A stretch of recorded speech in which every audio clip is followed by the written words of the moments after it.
They call this space the Warehouse. It's part of a new art program run by Cheryl Kawaja, a Whitehorse-based non-profit that does inclusive day programming.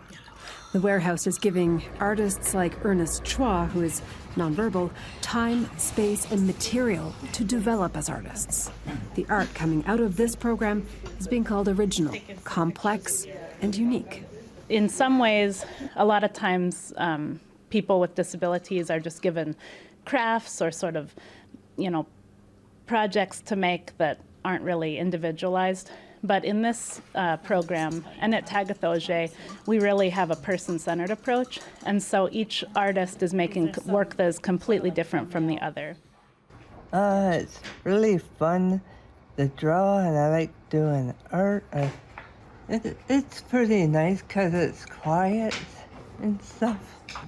That makes me happy. So. This is very good art. This is very well thought through, complex art. It's not art made by children, it's art made by adults who've had a whole life experience and are bringing that into their practice. The artists in this program are making names for themselves in the broader arts community. Teresa Roberts' work is currently featured in this show with another Yukon artist.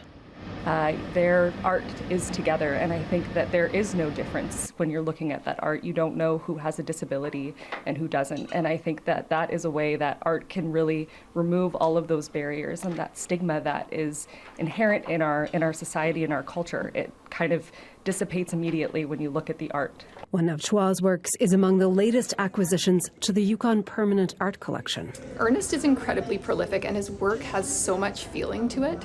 I think what is really interesting and impactful about Ernest's work is that he really has this intuitive flow, and he changes his color palette, he changes the kind of references he's using, and he doesn't tell us the whole story. Sometimes we have a statement beside a work of art that tell us exactly what we're seeing, and with Ernest's work, we need to spend time and explore it and come to our own conclusions. We're getting kind of a glimpse into his mind, and maybe getting even just a tiny glimpse of maybe the kinds of things Ernest is thinking about. New plans are already in the works. A solo show, a collective exhibition, and guest artists dropping in for workshops and to create alongside these artists. There is undoubtedly much more to come.